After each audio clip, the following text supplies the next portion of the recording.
ஒரு புத்தகத்தை வழங்குதல் மற்றும் திருப்பிக் கொடுத்தல் பற்றிய ஸ்போக்கன் டியூட்டோரியலுக்கு நல்வரவு.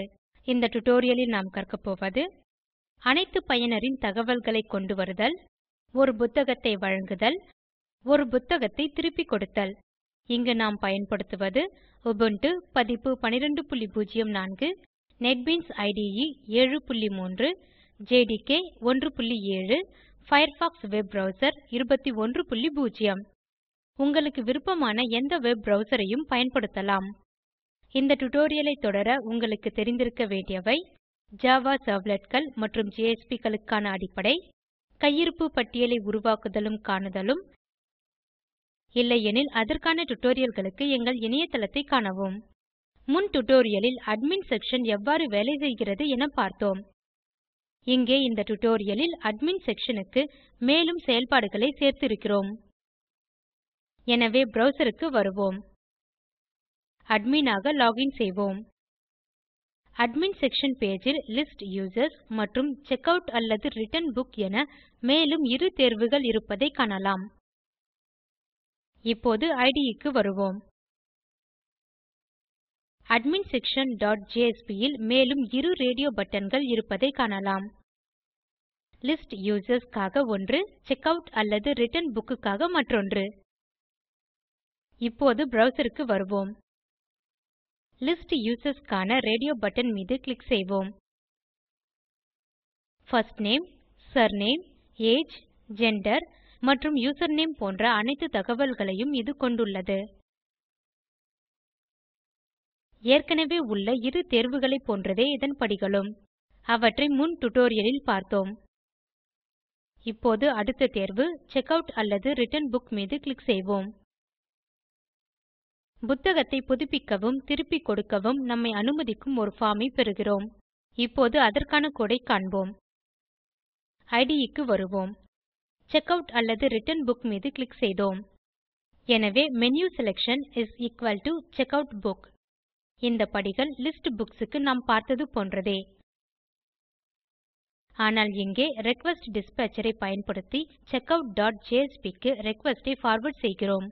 இப்போது checkoutஜேஎஸ்பி க்கு வருவோம். இந்த பக்கம் listbooksஜேஎஸ்பி போன்றதே. ஒவ்வொரு புத்தகத்திற்கு அருகிலும் ஒரு ரேடியோ பட்டன் இருப்பதை தவிர. இதனால் அந்த புத்தகத்தை புதுப்பிக்க திருப்பிக் கொடுக்க முடியும். அந்த புத்தகத்தை புதுப்பிக்கும் பயனரின் பெயரை பெற யூசர்நேம் ஃபீல்ட் உம் உள்ளது. அந்த புத்தகம் திருப்பிக் கொடுக்கப்படும் தேதியை அமைக்க டேட் ஃபீல்ட் உம் உள்ளது. நடப்பு தேதியில் இருந்து ஒரு வாரம் தள்ளி திருப்பிக் கொடுக்கும் தேதியை அமைப்போம். கிளாஸ் காலண்டர் ஐ பயன்படுத்தி இது செய்யப்படுகிறது. இந்த கிளாஸ் ன் ஆட் பங்ஷன் இரு parameterகளை ஏற்கிறது. முதலாவது நடப்பு தேதி. இரண்டாவது நடப்பு தேதியில் சேர்க்கப்பட வேண்டிய நாட்களின் எண்ணிக்கை. 7 நாட்களை சேர்த்துள்ளோம். இப்போது form action is equal to checkout servlet என்பதை கவனிக்கவும். இப்போது browserக்கு வருவோம். இப்போது புக் இட் 1 மீது கிளிக் செய்வோம். யூசர்நேம் ஐ ஆர்யா என டைப் செய்வோம். ரிட்டர்ன் டேட் ஆனது இன்றைய தேதியிலிருந்து ஒரு வாரம் கழித்து என்பதை கவனிக்கவும். அவைலபிள் காப்பீஸ் ன் எண்ணிக்கை 9 என்பதை கவனிக்கவும். செக்கவுட் புக் மீது கிளிக் செய்க. செக்கவுட் சக்செஸ் பக்கத்தை பெறுகிறோம். அட்மின் செக்ஷன் பேஜ் க்கு திரும்பி வர ஹெரே மீது கிளிக் செய்வோம். மீண்டும் செக்கவுட் அல்லது ரிட்டர்ன் புக் மீது கிளிக் செய்வோம். அவைலபிள் காப்பீஸ் ன் எண்ணிக்கை 8 என குறைந்துள்ளதை காணலாம். இப்போது இதற்கான கோடு ஐ காண்போம். IDEக்கு வருவோம். checkoutservletஜாவா க்கு செல்வோம். எர்ரர் மெசேஜஸ் லிஸ்ட் ஐ அமைத்துள்ளோம். ரிக்வெஸ்ட் ல் எர்ரர் மெசேஜஸ் ஐ அமைத்துள்ளோம். ரிக்வெஸ்ட் ல் இருந்து கெட் பாராமீட்டர் ஐ பயன்படுத்தி யூசர்நேம் ஐ பெறுகிறோம். அதேபோல செக்கவுட் புக், ரிட்டர்ன் புக் மற்றும் புக் இட் ஐ பெறுகிறோம். அடுத்து IDE ல் இருந்து புக் இட் ஐ இன்டிஜர் ஆக பார்ஸ் செய்கிறோம். யூசர்நேம் மற்றும் புக் இட் ஐ மதிப்பிடுகிறோம். செக்கவுட் புக் மற்றும் ரிட்டர்ன் புக் நல் எனவும் மதிப்பிடுகிறோம். பின் இரண்டும் நல் இல்லையா என மதிப்பிடுகிறோம். இங்கே யூசரெக்ஸிஸ்ட் மெத்தோட் ஐ பயன்படுத்தி சிஸ்டம் இல் பயனர் உள்ளாரா என சோதிக்கிறோம். பின் இந்த மெத்தோட் இல் திருப்பப்படும் மதிப்பை யூசரெக்ஸிஸ்ட் வேரியபிள் இல் சேமிக்கிறோம். இப்போது இந்த மெத்தோட் இல் நாம் செய்ததை காண்போம். முதலில் டேபிள் இல் இந்த யூசர்நேம் உள்ளதா என சோதிக்க குரி ஐ இயக்குவோம். பின் இன்டிஜர் வேரியபிள் யூசரெக்ஸிஸ்ட் க்கு 0 ஐ இனிஷியலைஸ் செய்கிறோம். யூசர்நேம் இருந்தால் யூசரெக்ஸிஸ்ட் க்கு 1 ஐ அமைக்கிறோம். பின் யூசரெக்ஸிஸ்ட் இன் மதிப்பை திருப்புகிறோம். எனவே இந்த மெத்தோட் 0 ஐ திருப்பினால் சிஸ்டம் இல் அந்த பயனர் இல்லை என பொருள். எல்சே பயனர் இருந்தால் புக்ஆல்ரெடிஸ்யூட் மெத்தோட் ஐ கால் செய்வோம். பின் புக்சிஷ்யூட் இல் இந்த மெத்தோட் ஆல் திருப்பப்பட்ட மதிப்பை சேமிக்கிறோம். இங்கே அதே புத்தகம் ஏற்கனவே அதே பயனருக்கு வழங்கப்பட்டதா என சோதிக்கிறோம். இப்போது புக்ஆல்ரெடிஸ்யூட் மெத்தோட் க்கு வருவோம். இங்கே ஒரு இன்டிஜர் வேரியபிள் புக்ஆல்ரெடிஸ்யூட் ஐ 0 க்கு அமைத்துள்ளோம். அதே புக்கிட் இல் உள்ள புத்தகம் அதே பயனருக்கு வழங்கப்பட்டதா என சோதிக்க குரி ஐ இயக்குகிறோம். செக்கவுட் டேபிள் இல் இருந்து புக்கிட் ஐ பெறுகிறோம். புக்கிட் இருந்தால் வேரியபிள் புக்ஆல்ரெடிஸ்யூட் ஐ 1 க்கு அமைப்போம். புக்ஆல்ரெடிஸ்யூட் இன் மதிப்பை திருப்புகிறோம். எனவே மெத்தோட் 1 ஐ திருப்பினால் அதே பயனர் இந்த புத்தகத்தை ஏற்கனவே வாங்கியுள்ளார் என பொருள். இப்போது ப்ரவ்சர் க்கு வருவோம். இப்போது அதே புத்தகத்தை அதே பயனரால் புதுப்பிக்க முயற்சிப்போம். யூசர்நேம் ஐ ஆர்யா என டைப் செய்வோம். புக்கிட் 1 க்கு அருகில் உள்ள ரேடியோ பட்டன் மீது கிளிக் செய்வோம். பின் செக்கவுட் புக் மீது கிளிக் செய்வோம். The same user has already borrowed this book என்ற பிழை செய்தி வருவதை காண்கிறோம். இப்போது இடே க்கு வருவோம்.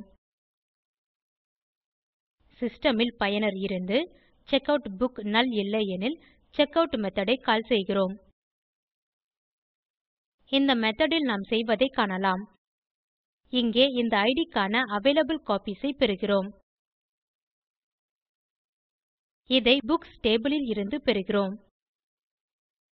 பின் வேரியபிள் அவைலபிள் காப்பீஸ் னுள் அவைலபிள் காப்பீஸ் இன் எண்ணிக்கையை சேமிக்கிறோம். அவைலபிள் காப்பீஸ் 0 ஐ விட அதிகமா எனவும் புக்சிஷ்யூட் 0 க்கு சமமா எனவும் சோதிக்கிறோம். ரிக்வெஸ்ட் இல் இருந்து டேட் ஒஃப் ரிட்டர்ன் ஐ பெற்று ரிட்டர்ன் டேட் இல் சேமிக்கிறோம். பின் இன்சர்ட் இன்டோ செக்கவுட் ஐ கால் செய்கிறோம். இன்சர்ட் இன்டோ செக்கவுட் மெத்தோட் இல் நாம் செய்வதை காண்போம். இங்கே செக்கவுட் டேபிள் னுள் புக்கிட், யூசர்நேம் மற்றும் ரிட்டர்ன் டேட் ஐ சேமிக்கிறோம். டிக்ரிமெண்ட் அவைலபிள் காப்பீஸ் மெத்தோட் ஐ கால் செய்கிறோம். இந்த மெத்தோட் இல் நாம் செய்வதை காண்போம். இங்கே புக்ஸ் டேபிள் இல் அவைலபிள் காப்பீஸ் இல் ஒன்றை குறைக்க குரி ஐ இயக்குவோம். பின் set checkout into request method ஐ கால் செய்கிறோம். இந்த மெத்தோட் க்கு வருவோம். இந்த மெத்தோட் இல் ரிக்வெஸ்ட் னுள் செக்கவுட் அட்ரிபியூட் ஐ அமைக்கிறோம். ரிக்வெஸ்ட் டிஸ்பேச்சர் ஐ பயன்படுத்தி ரிக்வெஸ்ட் ஐ successcheckout.jsp க்கு பார்வார்ட் செய்கிறோம். அவைலபிள் காப்பீஸ் 0 எனில் there are no copies of the requested book available என அச்சடிக்கிறோம். இப்போது successcheckout.jsp க்கு வருவோம். இங்கே ரிக்வெஸ்ட் இல் இருந்து செக்கவுட் அட்ரிபியூட் ஐ பெறுகிறோம்.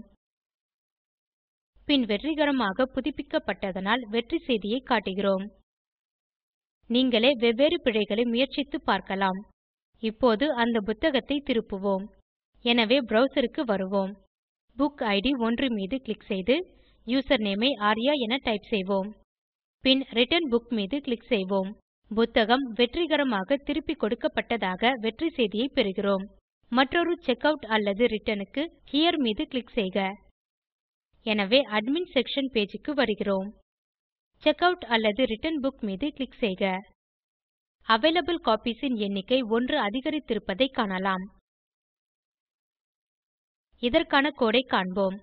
இடே க்கு வருவோம். செக்கவுட்சர்வ்லெட்.ஜாவா ஐ திறப்போம்.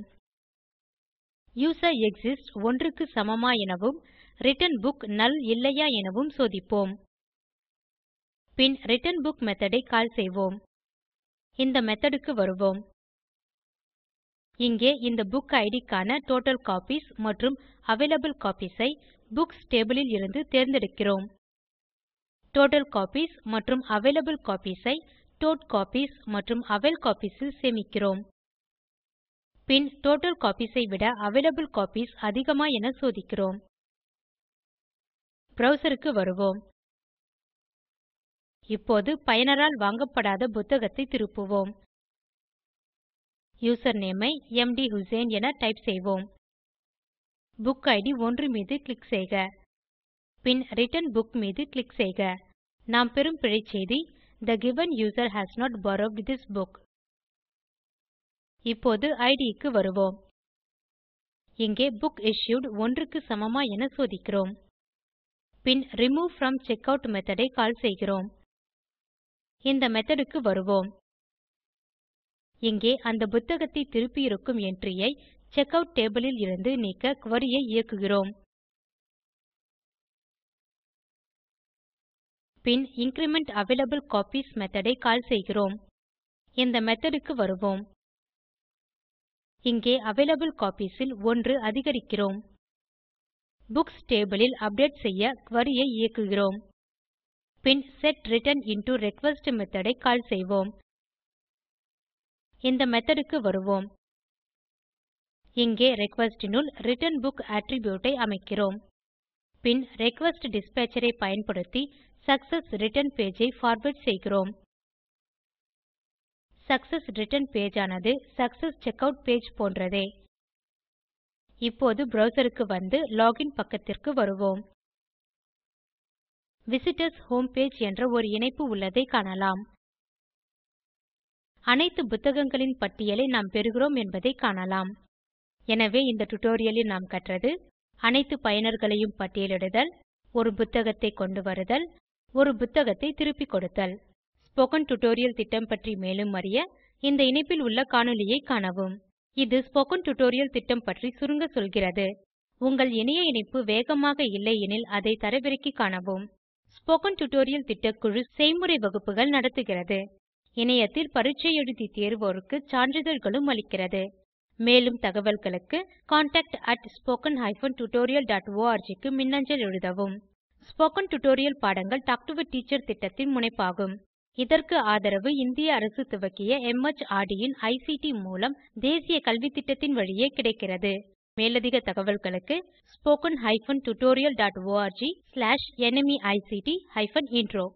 இந்த லைப்ரரி மேனேஜ்மெண்ட் சிஸ்டம் ஆனது ஒரு முன்னணி மென்பொருள் பன்னாட்டு நிறுவனத்தின் சமூக பொறுப்புணர்வு திட்டத்தால் பங்களிக்கப்பட்டது. இந்த ஸ்போக்கன் டியூட்டோரியல் இன் உள்ளடக்கமும் அவர்களால் மதிப்பிடப்பட்டது. இந்த டியூட்டோரியல் ஐ தமிழாக்கம் செய்து குரல் கொடுத்தது ஐஐடி பாம்பேவில் இருந்து பிரியா.